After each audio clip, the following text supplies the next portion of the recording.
Hi there, this is the Vic Tats channel. This is a channel about tatting, not the skin and ink kind of tatting, but the needle, shuttle, and thread kind of tatting. So if you're taking off your shirt to show me something, you can put it back on.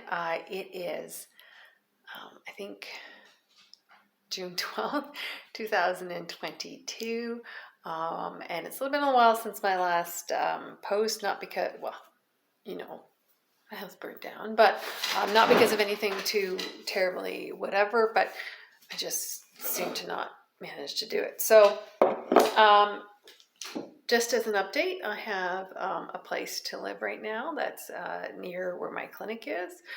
It's a lovely house. It's a beautiful neighborhood, but the house is too big for me. But I needed a house that had a backyard, so I had to do a house, or it's a semi-detached. Anyway, so that was the big thing that happened, I think, since I've last talked to you, which was probably like April. I think it was April. So in the meantime, what have I been doing? Well, I was doing making hearts. These aren't all of them, but what I was doing was just playing around and doing a short little kind of project thingy. So here's kind of the hearts. It's not showing up very well against. This is not a good thing to show against, I don't think. There's another one. It looks more heart-like in person. Most of them I would say is a variation of what is my simple heart pattern that's on my blog. And there's a bunch more at the cottage right now, but I was just sitting there doing a bunch of them. And then the other thing, and so I was doing that. And then really like what, writing out what was in my house, that kind of stuff. And then the other thing I've been working on in tatting is with the Endrux project, which is a German book that is now in the public domain, although there was a conversation about it a couple weeks ago, so I don't know. Anyways, that they've been working to translate and update the patterns. And so I was working on that a little bit in combination with Muscan of tips around the home. She's been her, and I think Nanetta Crusoe, but I'm not positive about that, but she's been the lead on doing that project. So what I had a couple of years ago, more than a couple of years, a long time ago, when they first started doing it, I had volunteered to set up the, I want to see, to do one of the patterns. And so this is the one I had tatted up. And what happened was that I tatted it up, gave the doily to Georgia, and never really thought anything of it. I wasn't really sure, how they were doing the project and that stuff. But then a couple months ago, Muscan, whose name I'm totally butchering, I know, and I apologize, she, had Facebook messaged me and said, do you want to help me test that pattern, because you've done it before. So then I pulled it back out, and I said, okay, yeah, sure. And I was thinking, she just wants me to, at first I was thinking she just wants me to write out the pattern, but what they're trying to do is make it so that the patterns are a little more modern. Okay, so back in the day, I think they had a little more tolerance for or more aggressive blocking than we do. Issue number one, and a little more tolerance for variation and tension, all that stuff. So anyways, so the first version I did was I just wanted to tat it up again, and I wrote it out.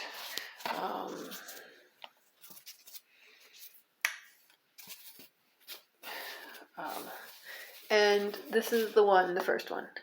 Now, what you can see here, and you probably can't really tell now, but one was as soon as I got done this one part, this wanted to poof up a bit. And what happens is if you follow her pattern, then when you do this section, it will cup.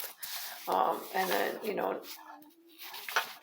it will, eventually work its tension out so that it settles a little bit better. But what happens then is that this ring and these chains start to overlap so that you can't really see the pattern. I don't know if the cupping resolves for everybody. So that's the one issue. And then if you follow her the way that he or she originally did the pattern, you do a transition by chaining up and over, and sometimes that creates a little bit of weird density. But so that was the first version, and I guess we kind of figured that cupping thing could be fixed. So I did a second version, and 4, 5, 6, yeah, where I skipped the one row, and again, as I'm tatting this, it's cupping. And it settles out again. The cupping settles out, like it, it eventually does settle out. But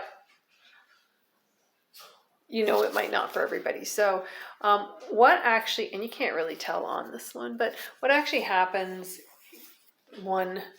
I used a variegated thread all those years ago and it turned out lovely, but I don't think this pattern is particularly suited to variegated thread, but or just any variegated thread. What happens is that as you are tatting through it, it starts to pull things out, okay? But even with this version, the second time I did it, and I think when I skipped the one row, it still was, you didn't get to see all elements to the pattern. And the thing is I think we tend to make our rings a little more round shaped, and in this pattern I think a lot of these rings were almost oval shaped. It's really neat though, the way she used them. And anyways, okay, so that was version number 2. Excuse me for it. But sorry, let me just have a drink. But you still went through the cupping period, okay? So the cupping period that eventually settled out in through here. So now here's my third one. And what I do in my third one is I thought that maybe some of the cupping issues I was having, or some of the issues I was having, was because I was not leaving enough space when it comes to the bare thread space. So there's a lot of thrown off rings, and so I wasn't leaving enough space between where the chain below was and the ring above, because sometimes we're joining back to that space, which helped. And I did the same up here. And then, so that worked really well for this part and then this row. But then I got out to this other row and it cupped. Now, had I chosen to continue on, I suspect it would have settled out again, just like before. But it still would have ended up with some areas overlapping and maybe not a very attractive, and not an outcome where you could see the elements. And in general, I did everything here a little bit looser. So I wondered if it was just that these ones were too short. So I went around and I cut them. There you go, the picots here. But because on the other ones, you can see that there is a picot right here. If we pull that little ring out of the way, there's a picot there. But it was not that, because even when I did that, it did not get rid of it did not get rid of the cupping. So at that point in time, I thought, I'm being really dumb. So why don't I just look to see what the version, because Muscan had also sent me a version that had already been done. And so why wouldn't I just go and look at that? Right, so we already talked about that one. That's version number 1. So I did her version, and she had 2 possibilities on her version. So I did there was one in black and one in blue. So I did the black one, and it turned out actually okay. Now, it's hard to kind of tell, because I also kind of botched in her version what instead of climbing, she changed the between rows a little bit differently. And, and instead of climbing out the one way, you do a split chain, and I kind of had botched the split chain a little bit. So I come up around here, and I think that had my tension been a little bit better, it would have turned out a little bit nicer. However, you can see that this is now considerably bigger than the original. You still get a little bit of that angular, because the neat thing about this, and you can't really tell when you're looking at this, is that there's that kind of almost square shape, which is hard to get to tatting, because in tatting things usually tend to curve. So that's part of why it's such a dense doily, is because she was really trying, I think that he or she was really trying to have a different shape. And if you look at the rest of the patterns in there in the book, they're much more angular kind of patterns. Oh, sorry. This was another version that I had done of the center, and it had, right away I could tell it was not going to go well into the next section, so I'm like, forget that.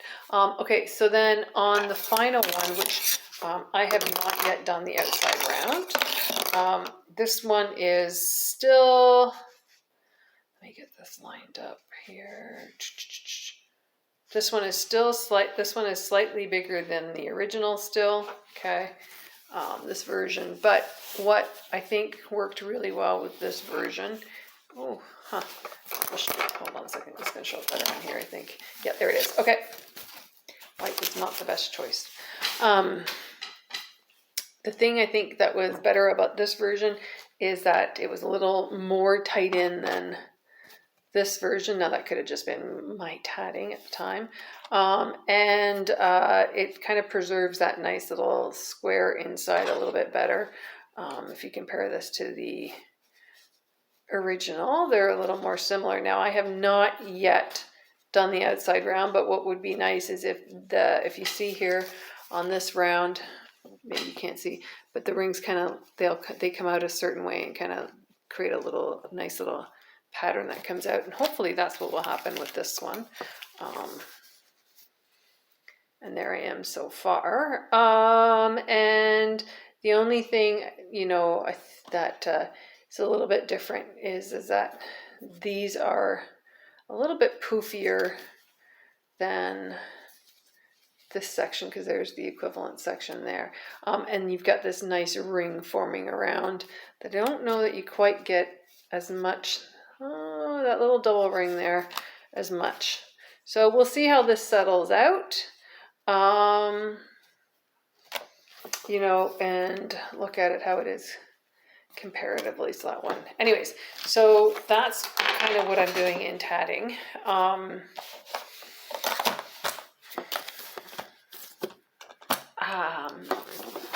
I am planning on doing a Very Canadian Tat-Along and the 4th of July.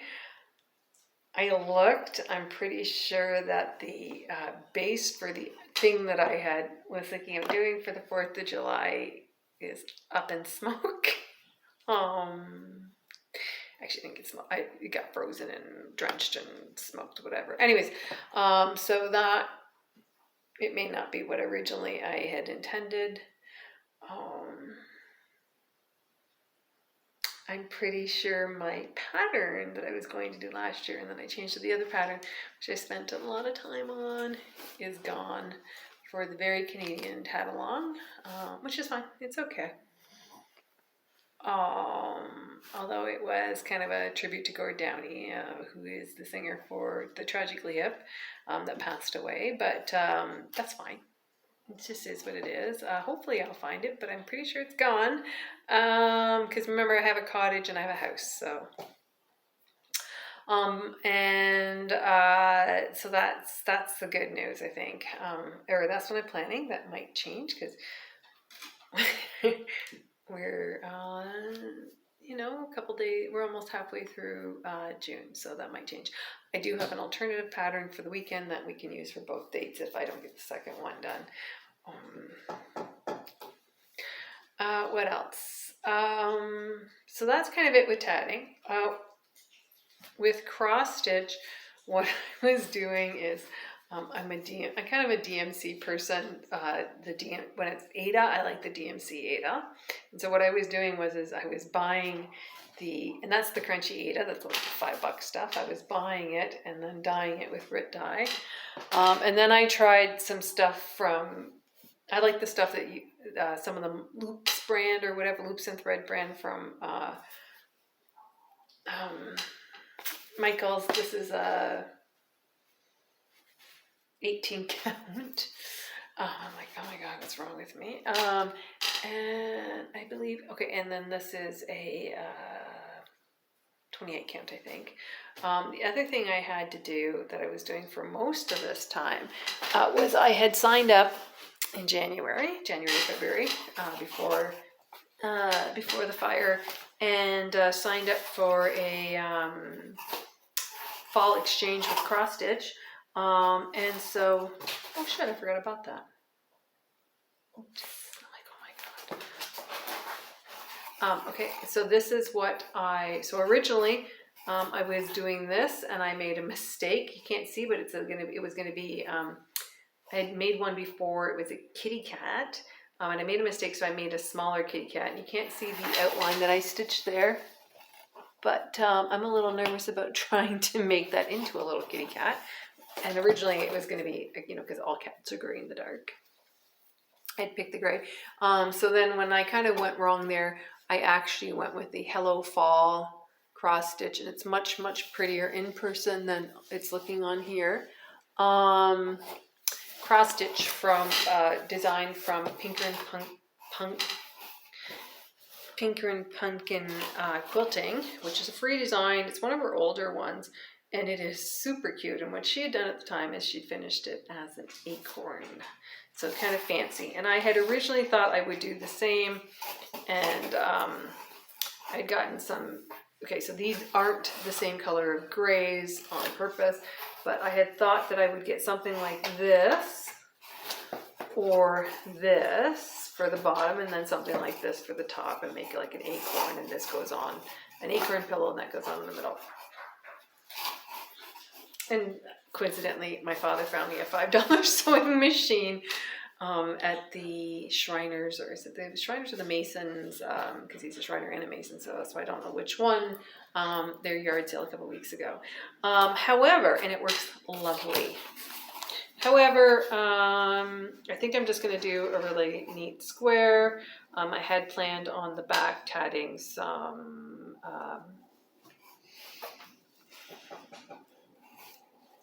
leaves. Oh, sorry, there's one more piece of Ada that I had stitched. The colors are cruddy on this thing. You can't get any of the colors properly here.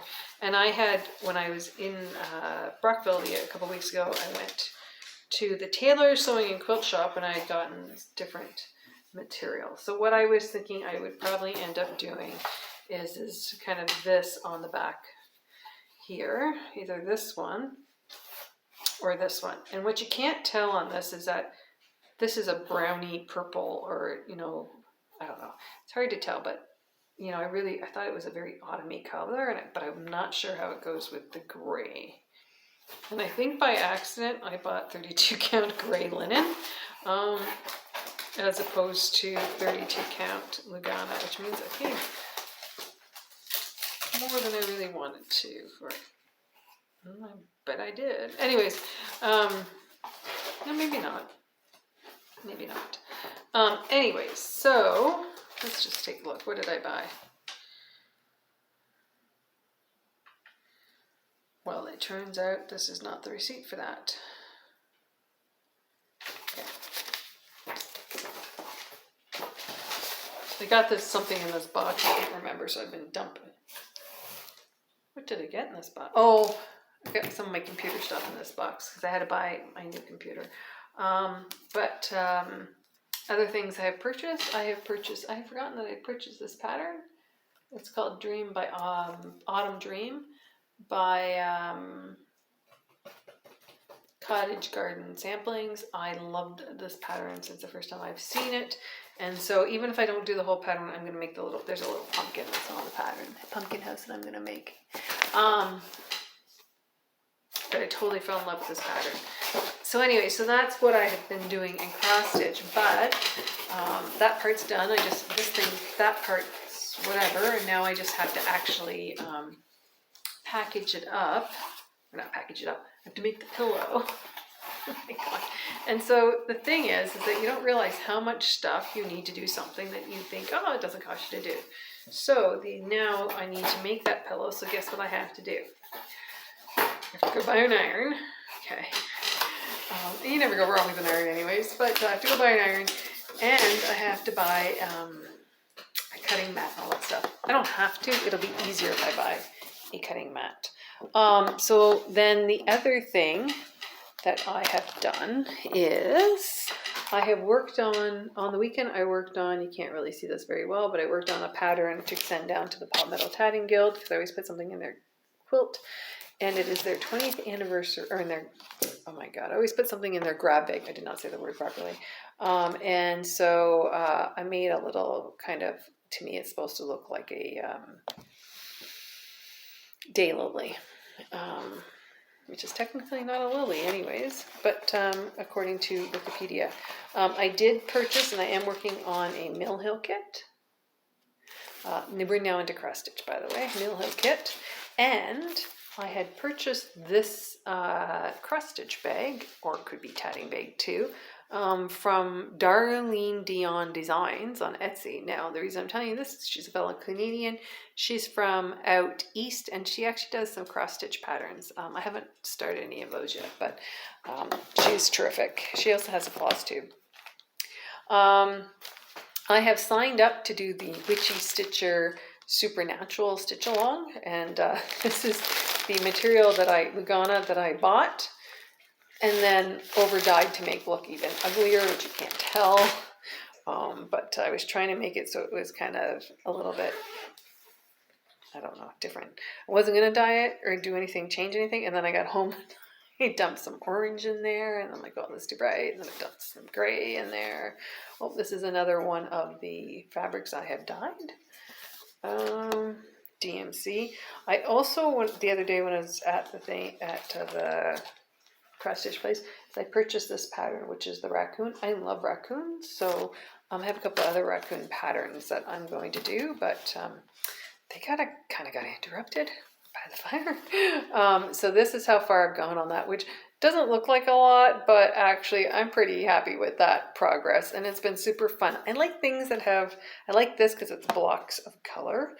I also have done another, I'm strawberry crazy, so I did this design by Pinker and Pumpkin, which is called Strawberry Jam Jar, okay?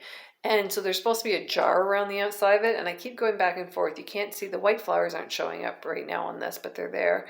But I keep going back and forth on this. God, it looks awesome in this picture, because I think, oh, I don't want the jar outside round part on it. And then the other day I was looking at it, I'm like, oh no, I do want the jar part around it.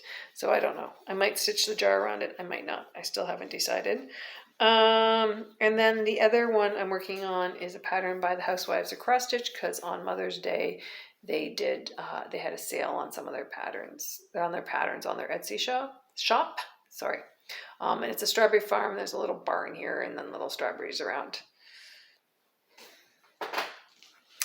I go through periods of time where I really like their patterns, and really through periods of time where I don't. I'm like, I don't like them, and they're the same pattern. So I think sometimes it just depends on the day, how much I like them or not. But they're actually generally quite beautiful, and they're very talented designers. That's the Housewives of Cross Stitch, and they actually they have an Etsy shop, but you can buy their stuff generally in the craft stores. Okay, we're at 23 minutes, so that's not too bad. I'm trying to think. I have not finished anything. I also started a crocheted shawl out of some yarn I bought from Artisanthropy when it used to be in Coburg. They used to work, I think it was the Minefield Dye Project is what it was from, long before when they first started and didn't do the fancy packaging. Because I think that's why I purchased it, because I had recognized the name. Anyways, I'm just doing a really simple double crochet, which is a triple crochet if you are from England, with across the thing, just straight across, increasing on the one side, and I'm only coming out this far, and then I'm going to decrease back. So I worked on that a little bit as well, because that double crochet is kind of like my comfort kind of stitching, so that's what I've been doing. Believe it or not, it doesn't sound like I don't really feel like I've been doing a whole lot, but setting things up and all that stuff in a new place takes time, especially when you have to get all new stuff. So that's part of the thing. People have been really, really terrific in helping me and everything, so that's good. And thank you to everybody who reached out and just asked if I was okay. Everything's fine. I have not, Lisa at Tatting Corner had set up a little gift account for me, which I have not yet finished the order on. So once I have that done, I'll share what I ordered so everybody knows what I got. And like I said, people have been really, really terrific. Things that I wish I would have had a chance to do is I wish I would have had a chance to do some stitching or some tatting for the diamond or for the Platinum Jubilee. It's all year, so I may get to that, but I did not get to do it for the actual official ceremonies. Not because, just because it's fun, not because I particularly endorse that system, right?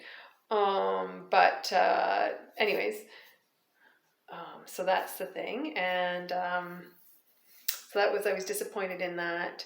I'm hoping that I will still be able to get